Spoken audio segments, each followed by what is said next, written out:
Welcome to Yes Sam, and I'm just going to talk about some of the Ottoman desserts, but really the ones which have some historical meaning and some historical sort of significance, because there's some wonderful things which taste really good, but yeah, they taste good and they're interesting, but it's the historical sort of background, which those are the ones I've sort of chosen. That's sort of my interest as well. So the first one is, I'm going to talk about aşure, and it's a pudding made of wheat, and it's boiled wheat, and then also you have the pulses in it, like beans and chickpeas, and then you put lots of dried fruit on the top, or in it as well. And there's other, like in England, there's a pudding called frumenty, but of course it's rather dying out, so I haven't tasted it myself, also made of wheat.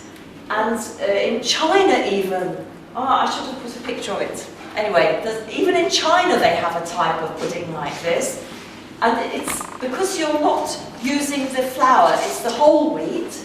It's a kind of, it goes back to the Neolithic times when people started farming.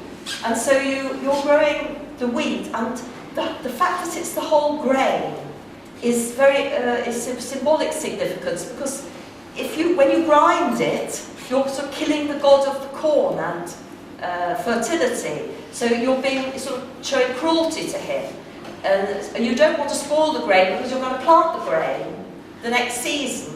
So these are sort of very symbolic foods, and I suppose that they travelled around the world with the spread of cereal growing thousands of years ago. Perhaps, of course, I'm sure they weren't exactly like this, but even the Chinese ones actually quite similar. They also have, they put dried fruit on top, but not rose water.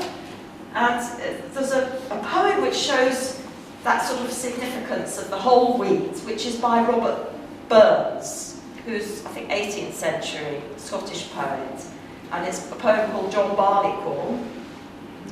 And he said, this is talking about wheat, but a miller used him worst of all, for he crushed him between two stones.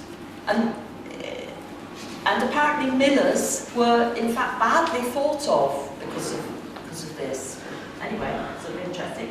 And in Islamic belief, wheat is not, there are some other alternatives, but on the whole wheat is regarded as the forbidden fruit.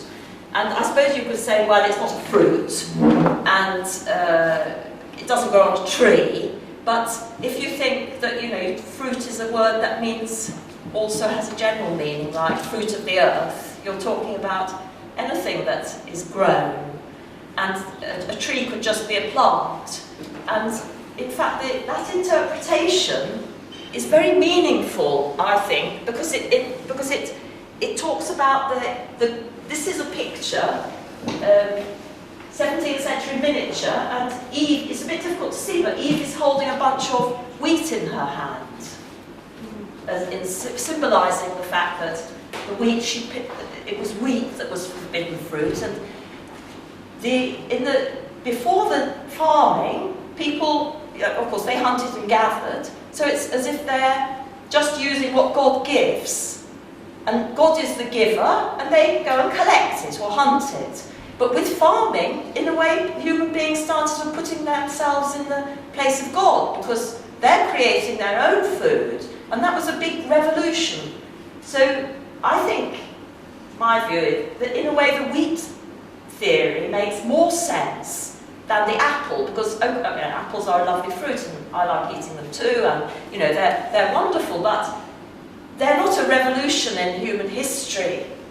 You could live without apples, or if you think about it, it could also be figs. Some people say it's figs. They're a wonderful fruit and they're important in a lot of cuisines. But I mean, you could live without figs, but eating corn or wheat and those other grains, they're really important since for the last 10,000 years. They've been our whole basis of our whole cuisine all around the world. So that's sort of interesting. And then just last week, I was reading, there's a book about Kayseri that came out, and they sent it. And in the there's a section about some of the old churches, and there's a Byzantine church, 9th or 10th century, near Kayseri, and apparently one of the frescoes, they have a series of frescoes about the fall, and Adam and Eve being expelled from the paradise, and one of the pictures in that is apparently Adam and Eve being given a sickle. So that would confirm that in Anatolia, at least, and the Middle East, where farming started, it was in fact wheat and growing that was considered. So the Byzantines also presumed. I haven't been able to follow it up yet, but I have to ask somebody who's an expert on Byzantine culture what the background to that is. Anyway, it's sort of interesting. And this pudding aşure, I expect you know it's eaten on the 10th of Muharrem, the month of Muharrem, which is the first month of the Islamic, the lunar calendar, and mainly it's eaten by Sunni Muslims. That's when they eat it in Turkey. But in Iran and the Alevis, they eat it on the anniversary of the death of Hussein at the Battle of Kerbela. So it's, and I think it probably comes from actually a pre-Islamic, pre-Christian tradition anyway, from other more ancient traditions, and everybody interprets it in their own way. So,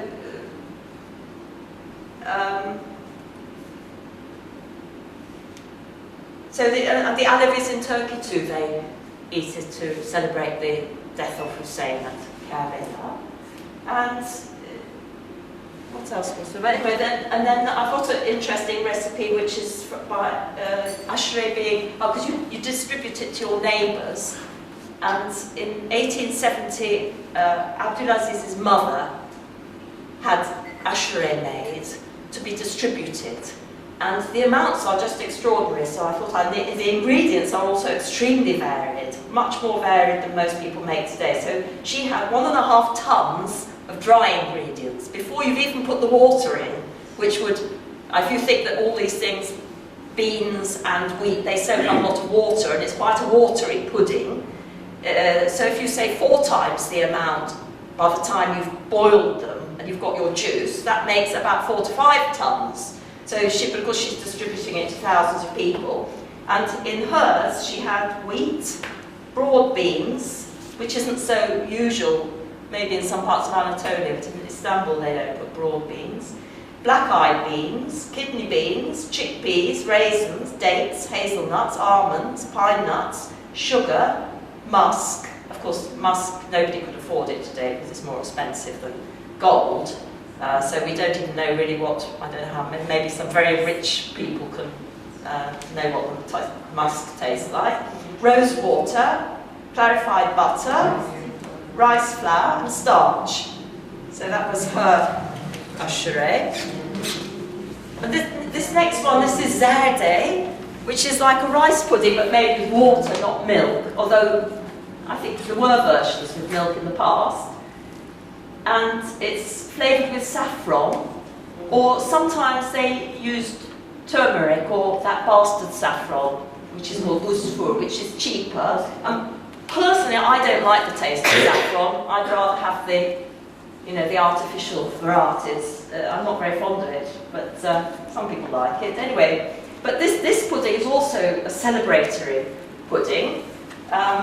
So aşure is more just for Muharrem, but this zerde, especially for circumcisions, it's still very common, circumcision feasts. In Anatolia, I think in Istanbul they've sort of given up on it, but it used to be also essential for weddings, for wedding feasts, and births, and all kinds of victory celebrations and religious holidays. And when the guilds had their annual ceremonies, they also have to have zerde, I suppose because it's yellow also. That yellow is kind of a joyful, celebratory colour. And you'd eat it with pilau. So either you could eat it you could have your pilau on one plate and your zerde separately, but often they poured it on like a sauce And in fact, there's a picture of that, luckily. And this picture, isn't it amazing that this picture came from the 18th century? So you can see, because people describe it in their memoirs, how it was eaten, but you can't quite, you don't know whether, these are foreigners, did they get it right? Was it really like this? Did they really pour it on the top? But on those dishes, you can see how they've got the rice with the poured yellow zerde poured on top. So, that's incredible. It sort of confirms it, because often with food, Turkish writers don't write in detail about their food. I mean, there are lots of Turkish sources about food, but the little sort of nitty-gritty details, because one doesn't think it's interesting, your own, what do you eat for breakfast? Would you sit down and write a book about what you eat for breakfast? You wouldn't, right? Because for you it's just sort of ordinary. But foreigners came, and it was, and they tended to write an awful lot of amazing detail about what people did from morning till night, because it was a sort of exotic culture, different for them, and they were interested. So you get a lot of details. But anyway, and then also they've got roast lamb on those sort of stands on the trays there. This is a circumcision feast.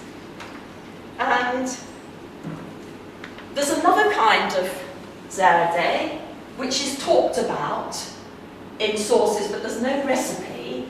And this is my attempt to make it. And you make it, instead of using saffron, you get a really nice sweet perfumed melon and make of course, we don't know how they made it because there's no recipe, but apparently they made it in Diyarbakır and in Beypazarı, which is quite near Ankara, from their famous melons. And so you use the melon puree and then rice, and they apparently put cinnamon and cloves in it as well, and it was gorgeous. I tried to make it. I can't say, you'd have to be a good chef, I think, to make a successful sort of adaptation. But I did eat one that a chef in Ankara made, and it was very nice. It was sort of Evliya Çelebi dinner, because it's Evliya Çelebi who describes this. And then, of course, there's baklava, which maybe, sort of, always back to baklava, but it is a very interesting pudding, or sweet pastry, maybe is the better term. And there are very few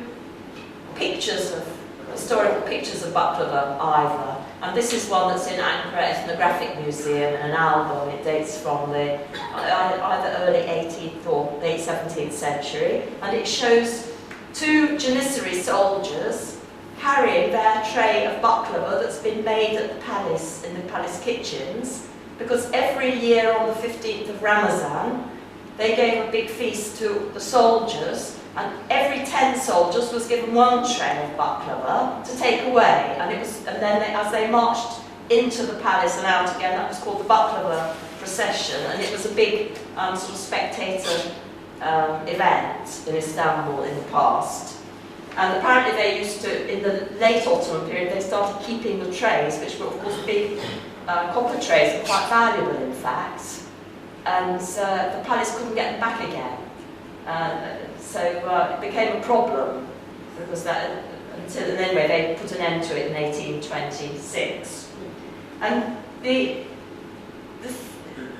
kind of very thin, of course very, very thin bread, like the thin bread that they bake in the tandoor oven, and they're quite old, they go back a long, long way, that kind of bread, or you could just make it on a pan, that kind of thing. But the very, very thin pastry, it requires durum wheat with plenty of gluten in it, otherwise you can't roll it out so thin.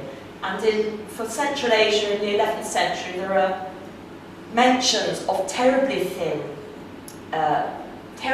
bread, which was so delicate that you just touched it and it broke. And also this idea of putting things in layers, because in the oven, it was settled because Turks were originally nomadic people, so an awful lot of their cooking was done on a fire with a sort of griddle on top of it. So when you use these sort of thin pastries and layer them up, you can make a lot of things without without requiring a big oven, and you can cook this, in fact, on a fire with a sort of a cover on top, and your pan underneath, and then you turn it over, and that was still being done. Not everybody had an oven in their home up until the 20th century, in fact. So a lot of Turkish cooking is still done with it. You don't really need a home oven to do Turkish cooking. And then I was reading recently, and in France also it was the same. Not many people had a home oven. It was a luxury. And so either you shared, if you were in a village, you might share one, or you went to the rich person who did have an oven, or you could take it to the local bakery to have it done. And so that, that was quite common, because we've forgotten now, it's so nice to have just have your gas oven in the house, and it's so convenient. And baklava was, again, a celebratory food, especially for Ramazan. So almost all the references to baklava in the past relate to Ramazan. People did eat it in other times, but that was the main time that you ate it. And there's a Turkish novelist called Hüseyin Rami Gürpınar. His novels are funny and also a bit satiric, sort of criticising society. And they're very entertaining. Anyway, he's also wrote an autobiography. And in his autobiography, he was just to tell you the date, he was born 1864 and died in 1944. And he remembers when he was a little boy of 9, he was sort of encouraged to try fasting for a single day, just to sort of get how they did, just to get children used to fasting. And his grandmother promised him a silver coin if he managed to fast through the day. So he took the coin, but actually he went secretly down to the kitchen and he ate meatballs and jam. But he didn't tell anybody, and the neighbours, because they knew that it was his first time he was going to try and fast, they sent him a whole tray of baklava as a reward for his efforts, which he hadn't actually made much effort, but anyway. And also starting school, you would give baklava to the teacher. So when your child started school, there's a big ceremony, and the other children parade along to the house. And the one who's going to start school goes along with them. And then you give a tray of baklava to the teacher as a reward. And there's another Turkish novelist called Aziz Nesin, who died more recently, and he also was a humorous writer. And he, in his autobiography, it's funny, two autobiographies about it, but anyway, I suppose it shows how important baklava is to the culture. And when he was 5 years old in 1920, and at his school, the first thing they did was memorise, after learning to read, they memorised a surah, a chapter from the Quran. And that was a big thing, because it showed that you could read and you could also memorise it. So he's 5 years old, he's memorised his surah from the Quran, and his mother is supposed to give the teacher something, and she can't afford to give the teacher baklava. And she has to make do with a tray of burek, which is savoury, because she can't afford the sugar and the nuts. And apparently it was really, this woman was really devastated because she couldn't afford to give the teacher baklava. So it sort of shows how important it was spiritually. The baklava represents more, it's not just the pastry and it tastes good, it's got a more sort of symbolic significance, because sugar also always had some, it represents many things: sweetness, it's goodness, and goodwill, and happiness, and joy, and celebration. It has many sort of meanings to it.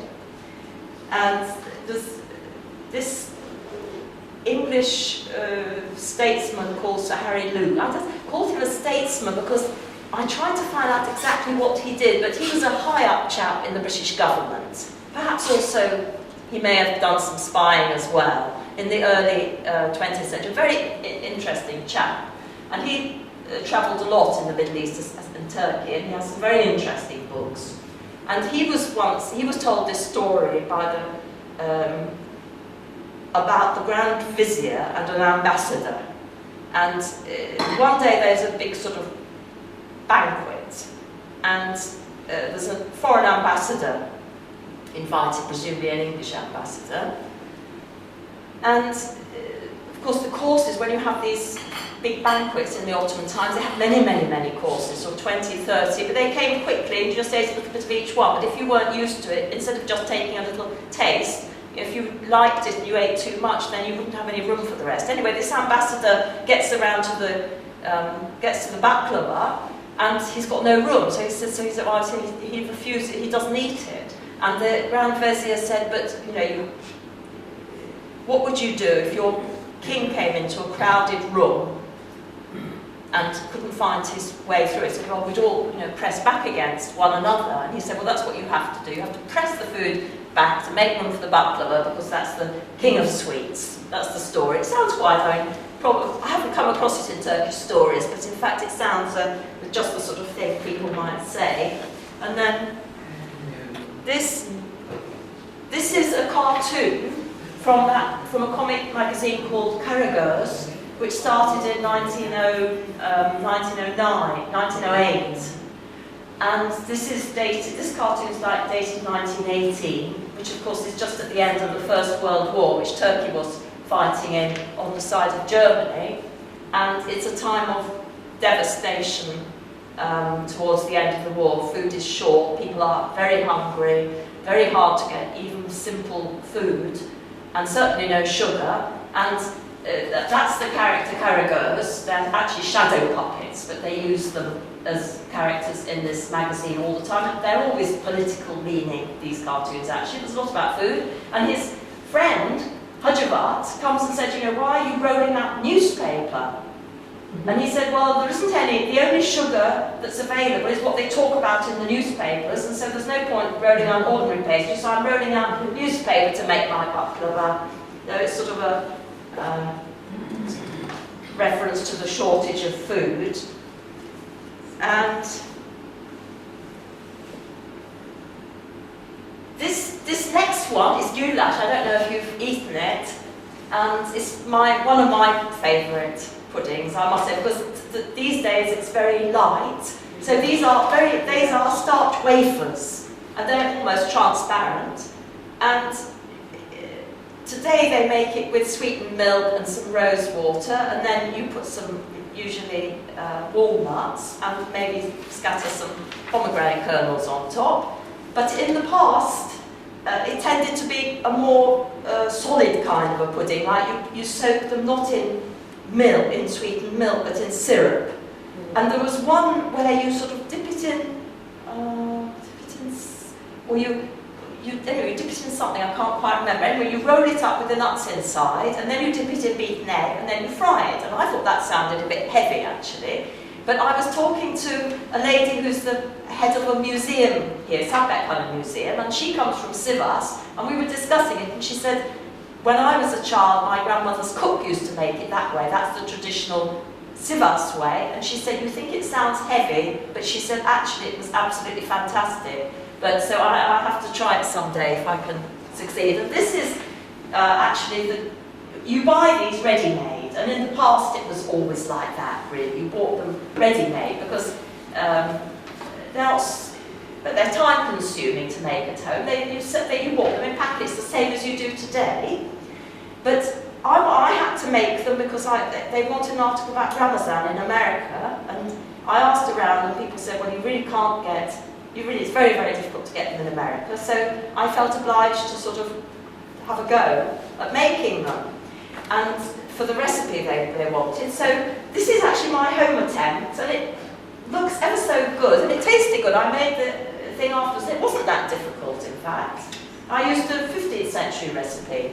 And then there's two quotes there, which I thought were rather nice, about goulash, because it's so sort of delicate, and that just sort of crumbles at a touch. And it's transparent, and it's sort of that lovely wavy texture. The poets caught up on that. So one of the poets is Lami Çelebi. It's a poem actually celebrating the conquest of Rhodes in 1522. And that's the one at the bottom, actually, jasmine petals for your garden and goulash, which it does look a bit like a petal. That's a wavy texture. And in fact, the name goulash is gülü ash, which means rose food or flower food. So it could be that name comes from the fact that they resemble petals. And then the other quote. It's from, again, an early quote. There were quite a few of them, but I thought this was quite, he says, your lips like helva, your cheeks delicate goulash. They used that as a metaphor quite a lot. And when my daughter my elder daughter, she was very keen on goulash, but when I first came to Istanbul, 1979, there was no way you could get goulash wafers outside Ramazan. You just couldn't. I mean, I don't know whether, probably the place, if you knew your way around, maybe it's somewhere more, far away in the sort of centre of Istanbul, because we lived in a suburb, maybe it was more difficult for us. But I never ever saw them. And one time my daughter was really going, we haven't had goulash, and so I went down to Kadıköy, to the main shopping centre, and I went to I sort of asked around, where can I find them? And they suggested a cake shop, which I'm not sure if it's there any longer, Işın, sort of a sweet shop, cake shop. Anyway, they suggested that place, and sure, it's still there, is it? And they went up into their storeroom, and they got me a packet that had been left over from Ramazan. And actually, it was a little bit, there were a few sort of cobwebs, a bit cobwebby, and there were some tiny little sort of spiders on something. But anyway, so we threw those away, but we made it. But now you can get them all the year round, I think, even in quite small supermarkets, which is nice. Is it something like crepe? Yeah, very like crepe, but because you make it of starch and water, it's terribly thin because it's made of starch rather than flour. So it's like a very, very, very thin pancake, and it's hard, very hard and crispy. So if you take one and you just sort of go like that, you end up with about 20 pieces. These are two cartoons, again from that interesting old magazine, and the one at the top, this is in this case, Karagöz is going out to do his Ramazan shopping. Even today, Turkish, for Ramazan, you do a Ramazan shop. And, you buy goodies that you maybe couldn't afford the rest of the year. So you buy pastırma, some things, sort of luxury things that you perhaps wouldn't indulge in, even if, you can't really afford it that much. You save up for Ramazan, so because you fast all day, but you have a really good meal in the evening. So this is Karagöz doing his Ramazan shopping, and he's got, that is the goulash. And so that packet, that's how they used to pack the goulash, which isn't that different. Now they use plastic packaging, but until recently it was white paper actually, and then it's with a red ribbon. They tie a red ribbon around it. And he's also got macaroni, which was from the late 18th century they were importing macaroni, because Italy was a huge exporter of macaroni. Of course, they had the Turkish versions of these sort of pastas, but they were experts at, making it for export. So you had macaroni there, and I think there was a macaroni factory put up in built in Istanbul. What's macaroni? Is it macaroon we're talking about? No, it's spaghetti. Okay. Okay. But macaroni isn't it the ones with a hole in the middle, like a tube? Yeah. That's the macaroni. But of course in Turkey they talk about makarna, and it doesn't really mean necessarily what we mean in English. So that one could be just spaghetti, couldn't it? Generic words. Yeah, some kind of long pasta is in that package. And then this jar, because it writes on it what they are, luckily, otherwise we wouldn't know. And that's clarified butter from Aleppo, which apparently was very well thought of in that, and probably that little thing on the mouth is a jar, obviously an earthenware jar, probably it's leather. And my mother-in-law always used to go on about butter from Urfa. She used to say, my father used to buy butter in huge great tins, and it used to come from Urfa, clarified butter. And I always thought that, it must have, there used to be such a thing, but it's not there. And then somebody, about 2 years ago, I said, this clarified butter, which is sardeya in Turkish. So it's a pity you can't get it anymore, because it would be nice to use it in recipes. And they said, you can. But I said, that's what the baklava makers use. They use clarified butter. I said, really, I'm from Urfa. Yeah. So I went on the internet, and in fact, you can still get it. It's made of sheep's milk. And I ordered not a big can, because that seemed rather a lot just for one house. So I ordered just 1 kilo, and it's very nice. I must say, it's very nice butter. So you can sort of still, you know, taste it if you want to know what it was like. And then these things, of course, are sausages, garlic sausages, and this is his jam. And this is jam because, of course, you had when you opened your fast, you had jam. So you had a table. When it was time to break your fast, you had this table with all these little bits and bobs, you know, olives and dates and little things of jam, just to sort of, you know, make some soup. So you started off like that, and then you had the main meal. So if you didn't have your own jam, you could go and buy it. And then this one at the bottom on the right is interesting. This is 1914. I suppose just before, isn't it? Just before the outbreak of the First World War. So it's the last of a tradition. So this time, Carragher's is dressed up like Sherlock Holmes as a detective, or not Sherlock Holmes. What do you call them? Scouts, a Boy Scout. Well, that's the interpretation. He's supposed to be sort of a Boy Scout kind of thing, and he's following a chap with a basket on his back, who's selling goulash wafers. And his friend said, you know, why are you dressed up like that? Where are you going? And he says, well, I'm following the chap who's selling the goulash, because whichever house he goes and sells some goulash, they're going to have a good evening meal there in Ramazan, and I'm going to go there and eat at that house.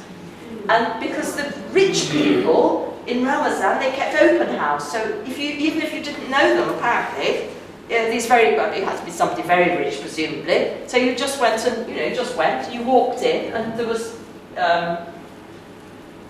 tables laid all on the floor, and you just took your turn, waited till an empty place, sit down, and you eat.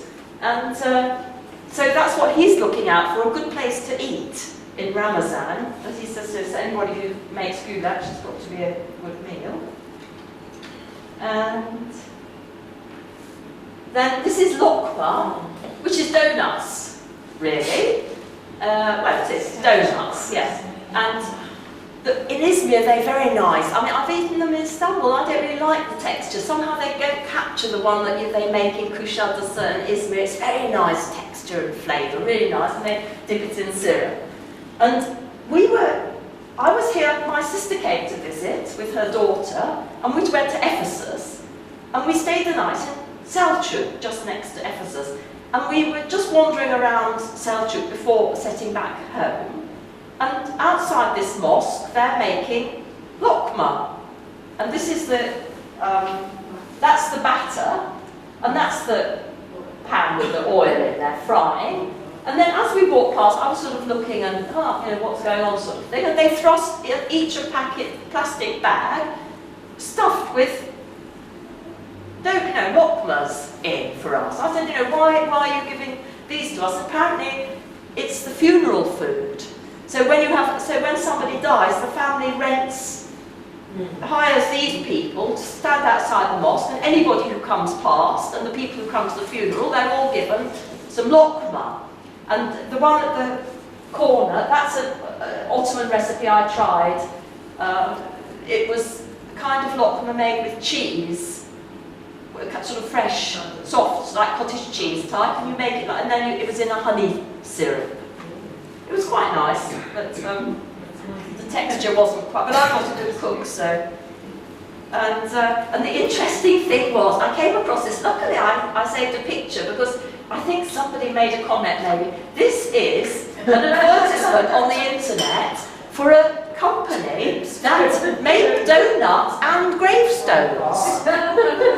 So it's the same people because it's so bound up together. And luckily I saved this because maybe somebody commented in Balıkesir actually. It's a company in Balıkesir because they changed their website after that. I think somebody thought it looked a bit funny to have the donuts next to it. But for them it's quite normal, I mean, when you live in Beijing, and that's how it is. And yeah, that was quite entertaining, really. And then also, but of course in Istanbul you don't make lokma for funerals. You have helva, either flour helva or semolina helva. And this is a 16th century miniature of a huge sort of circumcision feast for the Sultan's sons held in 1582, and they have a guild procession, and that is the helva makers actually, stirring the helva, because you have a big sort of semicircular pan, that kind, and along that is a long thing called a madlak, which you stirred it with, because you had to stir it, because they involve a lot of stirring. Like, a lot of Turkish foods are like that, especially the puddings. You can't just sort of bring them to the boil. To get the texture and the flavour, you have to stir sometimes 45 minutes to 2 hours. Some of the helvas you're supposed to stir for, over an hour or 2 hours if you're doing, that's sesame helva, tahin helva, for example. They stir it for very long, because they do it with machines now. But so it's hard work. You have to do a lot of stirring to get the right result. Otherwise, if it doesn't really sort of, if you don't stir it enough over the heat in the butter, it doesn't cook properly. So you stir and you stir and you stir, and then you get a nice sort of biscuit flavour. You know how if you make nice biscuits with butter, you get a lovely sort of crispy, sort of half-burnt buttery flavour. That's what you get when you do it patiently and stir properly. And the flour made with the helva made with flour and semolina. In Anatolia, they're called pick and spade helva, because they're associated with funerals, or what was the other? Soul helva also. So it's quite a deep connection with funerals there. And then there's another kind called Gaziler helvası. I came across it quite a long time ago. And it was particularly associated with the army, because the chap who was describing this recipe, he was an army, what was he, a lieutenant, second lieutenant. And he wrote a book for his army colleagues, and one of the recipes is got this thing called, which means veterans helva. So he's got a recipe for veterans helva, and he tells you how to make it at home. It's made with flour, but it ends up with a crumbly texture. He tells you how to make it at home, and then he says how to make it for a squad of soldiers separately. So for the soldiers, of course, you need big quantities, and everything depends on how much butter you've got. So you work out how much butter you've got, and then you adjust your flour accordingly. And then you get 2 of the soldiers that are going to do all the stirring, and you make it for them. But he doesn't say why soldiers would want to make it. So luckily, sometime after that, I was reading Evliya Çelebi, his travels. And thank goodness, in one place, Evliya Çelebi is on a ship near Marmaris in the Mediterranean, but close to the coast, and they have an engagement with some enemy galleons, which would, I suppose, I don't know, who would it be the Spanish or would it be the Venetians? Anyway, it's an enemy anyway. So they have a sea battle, and some people are killed. And when the battle is over and their ship goes into the shore, the first thing they do is make this helva and say prayers, and it's for the souls of the dead, the men who were killed in battle. So that's why it was called that. Because even in the 19th century, I came across the sort of discussion in this book that I read, and they didn't remember what it was, but probably army people would have remembered, must have done.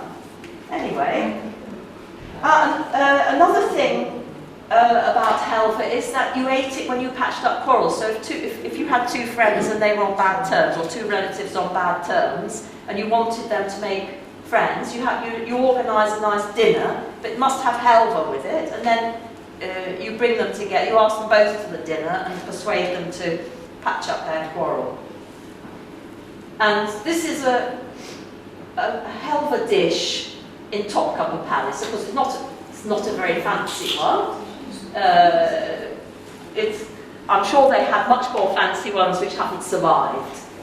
because a lot of the really fancy stuff was probably taken off to Dolmabahce Palace when they moved there, and a lot of that sort of disappeared in, you know, all the sort of upheavals. And so we haven't got the only thing, we've got a picture of a fancy one.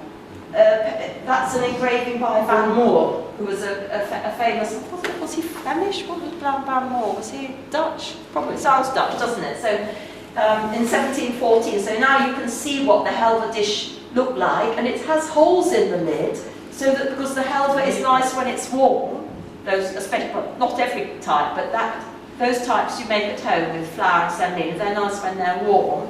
And so you put it in this dish and put the lid on, but if all the steam goes up onto the lid and then condenses and drips back in, you're going to get a plate of hot, warm, soggy stuff instead of the, you know, that nice texture, so that the steam could get out. They have holes in the lid. They've got quite a lot of these in the Topkapı Palace kitchens, which has been completely renovated, and the whole thing is reopening apparently in the new year.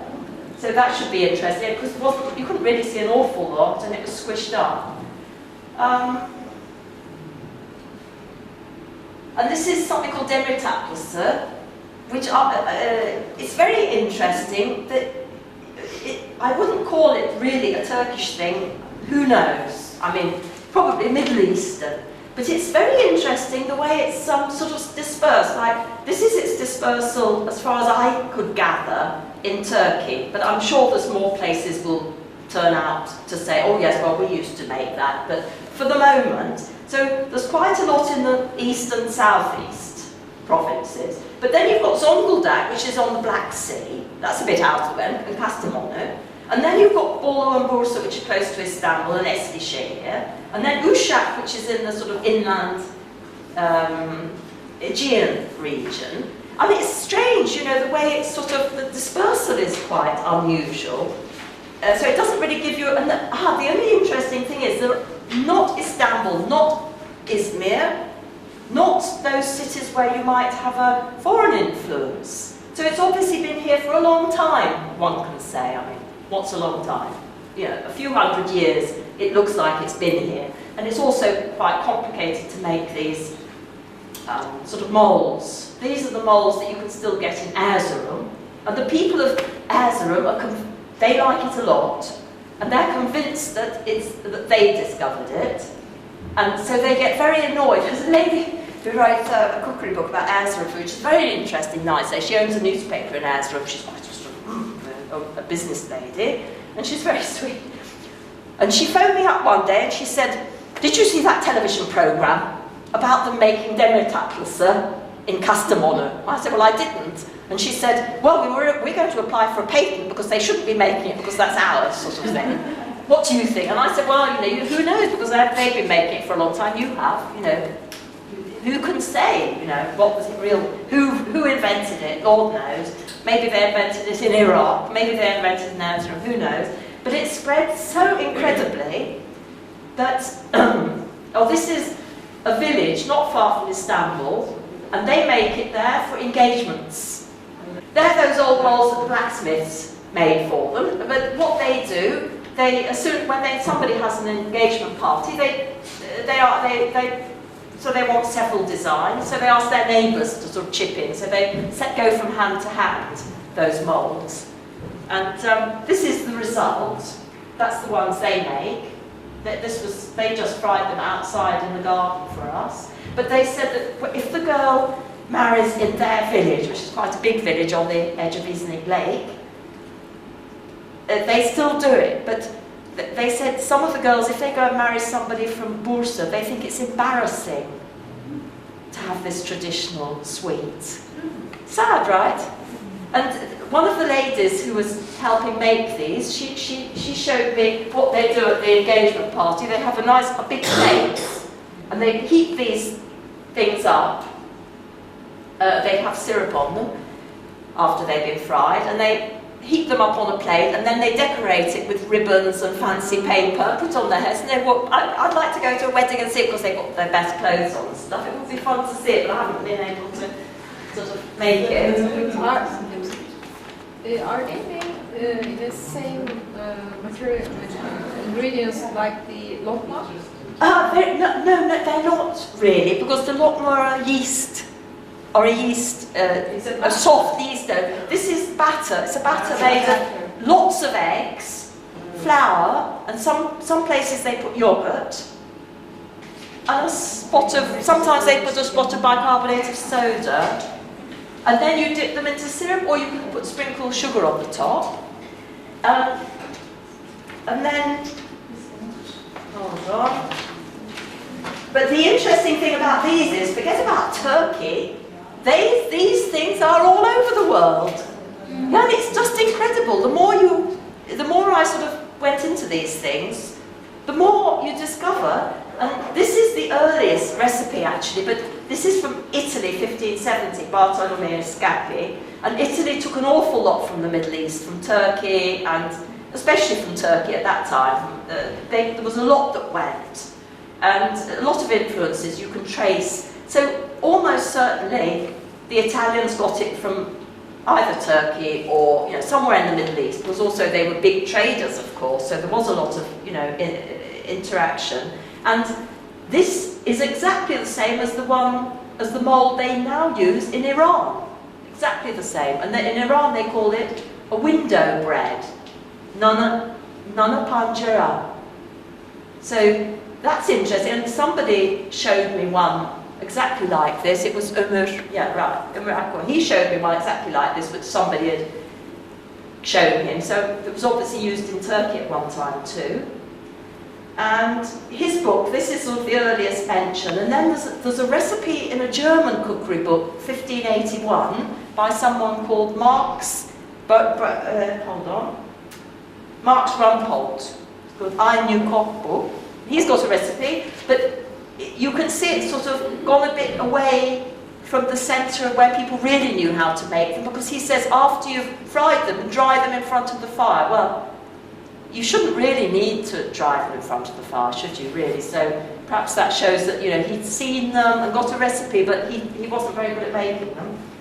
And these are some antique Turkish moulds on the right, not the one on the left. The ones on the right, they're antique Turkish demir tatlısı, fritter moulds, fritter irons. But what I thought was, this was an idea that somebody put into my head in Van, because she said, this lady who was a food nutritionist or something, and she said that in the old days in Van, every family had their own design, and so when somebody brought you a present of these fritters, you say, oh, that's the so-and-so's, because you'd recognise it from the design. So I thought that's sort of a bit like the dunga, which pastoral people used to, brand their animals. And so but I couldn't find a Turkish branding iron yet. But this is one from Texas, an antiques one from Texas. There was a picture on the internet. Don't you think it looks very similar? I mean, it's sort of as if you wonder if there's some sort of connection that somebody one day picked up a branding iron and sort of had a go at it in the batter that happened to be there. I don't know, I mean, who knows, right? And anyway, these things went everywhere. Oh, before we go on to that, there's lots of pictures of them on the internet. In America, they call them rosette fritters, and they got them from Scandinavia. And they have them in Iran, Syria, Afghanistan, Tunisia, Indonesia, Hong Kong, Spain, Mexico. Amazing, isn't it?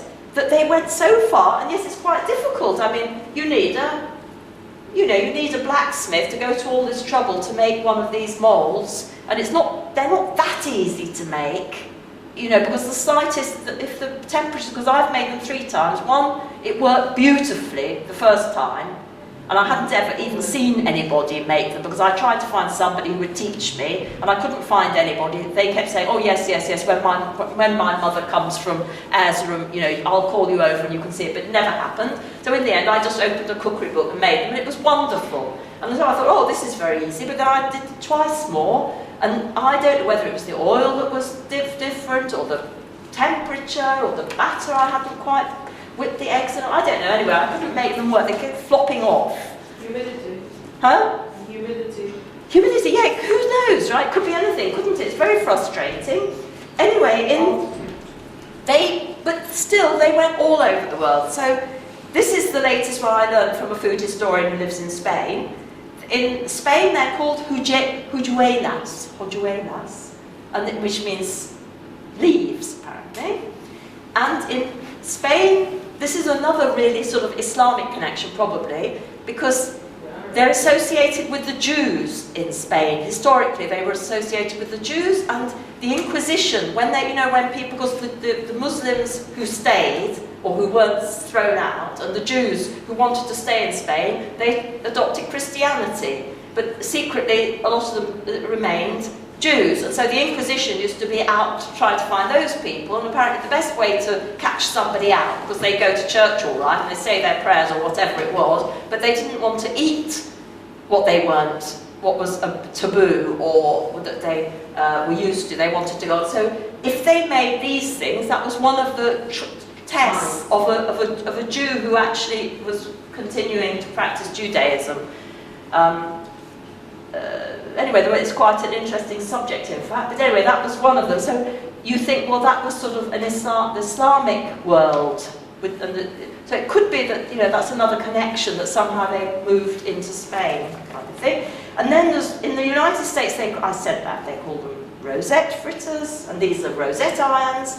In Norway, they call them rosette bakalessa, if I'm pronouncing it right. In Sweden, struvor, which apparently just means fritters anyway. In Mexico, they call them buñuelos, and they eat them at New Year. In Germany, they're called gebakans. And in Indonesia, they're called kembang goyang, which means swaying flour. In Afghanistan, kulcha e panjere, so that's a bit like the Persian one. And in Iran, as I said, nana panjera, so Afghanistan, the name is quite similar. And I mean, that's interesting that they went so far around the world, isn't it? And yet, I even found a recipe two recipes in a 17th century English cookery book and a 19th century Mrs. Beeton. But, Mrs. Beeton puts the picture of the irons, but then she just tells you to pour the batter into the oil with a spoon. So they didn't really take on in England, it was just a sort of novelty. People are a bit lazy in England about cooking anything if it takes time. And then this is kadayif, which has also got a very interesting history, because I don't know if you've read the Arabian Nights. They're always going on about kadayif. Apparently, this is the pudding that in the Arabian Nights they talk about most. So you have anything celebratory, you talk about kadayif. But their kadayif are these things, which are like English crumpets, but a little bit thinner. Or what? We used to make something called American pancakes, and on a sort of a griddled cake, and also in Scotland they have something similar, don't they? Scotch pancakes, right. So they're very, very, very similar, sort of the same family kind of thing. So that's what they are, and then you dip them in, you fry them. And first, you don't usually make them at home. That one I found on the internet from a blog who's obviously a keen cook, and she tried to make them at home. Looks very successful, but I was never good at making those Scotch pancakes either, so I didn't bother. I buy them, and then you dip them in beaten egg and fry them, and then you dip them in syrup and put nuts on. They are actually a very nice pudding, but a bit unusual. You don't find them in restaurants, do you? Very rarely. It's really a home thing, and you can't get them in that many places. I mean, you can get them in our market and in delicatessens. But anyway, so this is the original kadayif. This is the original thing, and this is how, this is tel kadayif, the ones in strings, because in the Ottoman period, this is what they meant by kadayif. So if you read an Ottoman cookery book and they just say kadayif, they're not talking about the original one, they're talking about the ones in the strings, which you make with these funny pots with the little pipes underneath. And I made a little collection of them, and it's interesting how different they are. Like that one at the lower right, that's a modern one, a chrome one from Diyarbakir that I bought when I went there. This is a sort of a, not actually antique, but it's probably 50 years old or something. And this is a very nice one, it doesn't belong to me, it was another Kitchenalia collector. This is a very nice, you know, very well made one, quite fairly old, I mean I don't know how old, but quite old. This one, it was an attempt, well I think they still use them, it's a way of making more, sort of slightly mechanised, let's say, because it's got a sort of a thing at the bottom, so you fill it up, and but you keep this thing closed. And when you've got how they make this, you have a huge, a really gigantic copper tray with a little edge to it, and you have a fire underneath. And the simplest way, you use one of those little pots, you put your batter, which is just flour and water, runny batter, and then you start in the middle, or some people start on the outside. So you just start going in a spiral on your hot tray, and they cook terribly, terribly quickly because there's little threads. So you just, with your hand apparently, it's not so hot that it burns, put them onto a tray and do it again. And then the next stage, to make it a little bit sort of simpler, apparently they have a little sort of thing which, you have the fire, but you have this thing which sort of turns it around, or you spin it. So you don't have to sort of lean over quite so much, you can just stand there and just move your hand sort of inward. So that's the next stage. And then the next stage is this, you have it on a pole.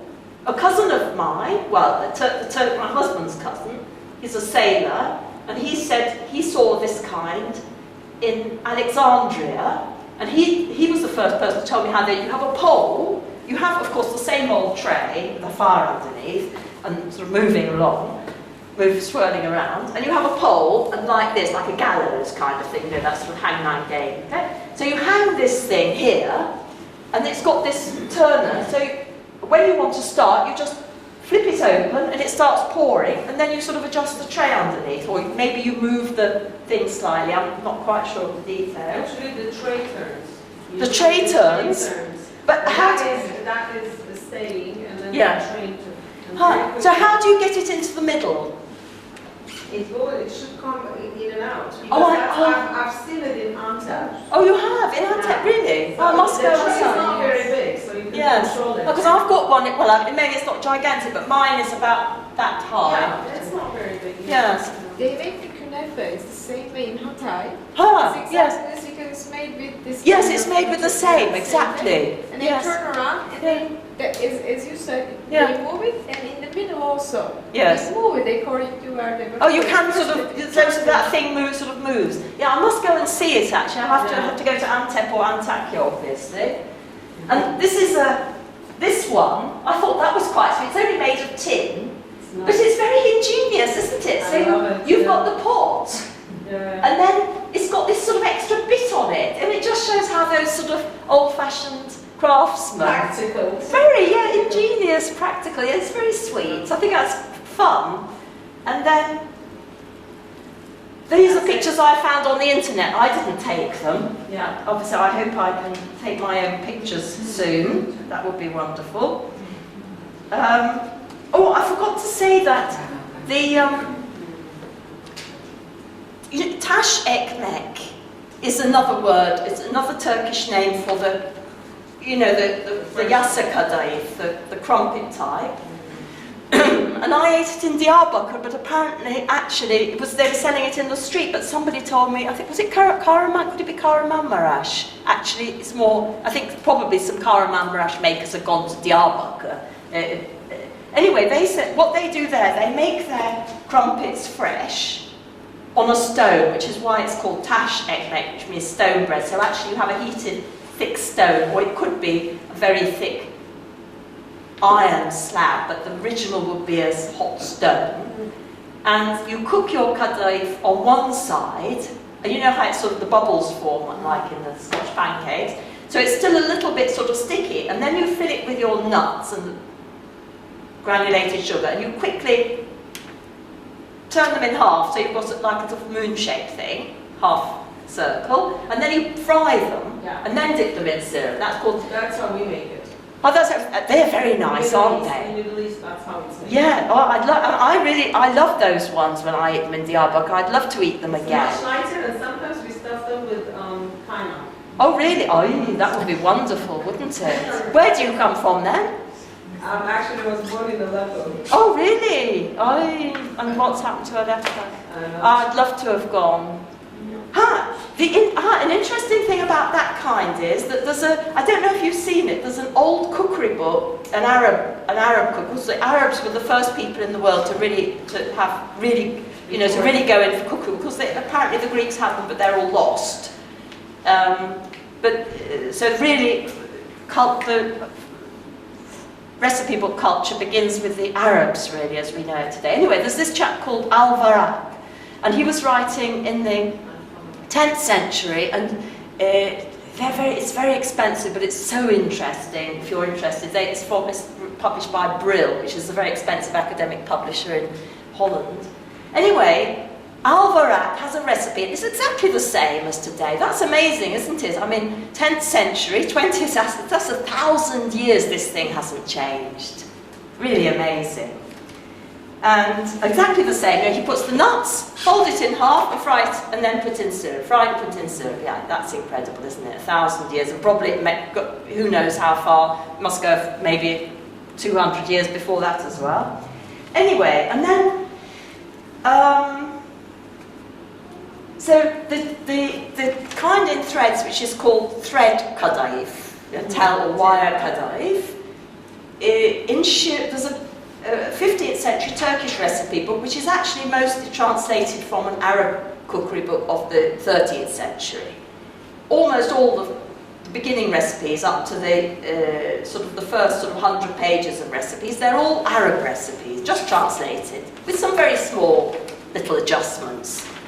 But the last section is recipes that this chap added himself around the middle of the 15th century. And one of the recipes he adds is this. And the funny thing is that he gives this one first, and then he says, well, there's another way of making it, and he gives actually what should have been the original kind, which is the crumpet type one. So even in the middle of the 15th century, this was the one that people really went for.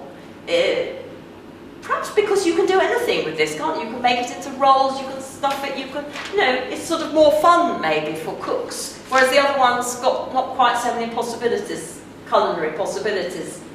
Anyway, this is the one people went for, so they always say that. And there was another interesting thing with this, that Turabi Efendi wrote a cookery book in English. It's the first Turkish cookery book in English in 1864. And he's writing recipes for English people because the Khedive of Egypt went on his fancy yacht to London, had a sort of state visit, and invited all the sort of lords and ladies of London to these incredible sort of banquets. And those people really liked, because he had the best food out, this chap, marvellous cooks and so on, and they thought the food was marvellous. They said, please write a cookery book. So Turabi Effendi was his secretary, and he wrote the cookery book. And actually he uses, he doesn't write all the recipes from scratch himself, he uses an already existing Turkish cookery book. But the thing is that, of course, that you can't buy this in England, especially in the 19th century, you couldn't. So the recipe begins by, get yourself a pot and make 10 holes in the bottom and poke tubes, stick the tubes in. So I'm sure nobody tried to make it, but it was interesting because he gives details that you wouldn't get, from a Turkish cookery book, because you just say go out and buy some tel kadayif. You don't give any details because you don't need to know them. But because the foreigners didn't know, he gives a lot of details which are interesting. And then, hold on, and then the last kadayif is ekmek kadayif, and this is one of my big favourites actually.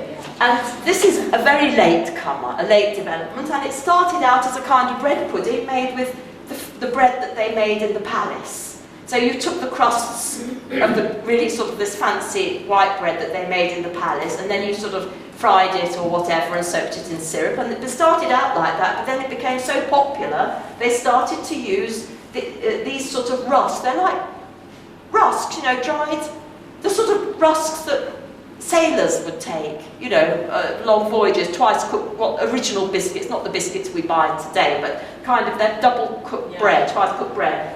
And these are rusks, but they're made especially for making this ekmek kadayıf. And my father-in-law made this wonderfully.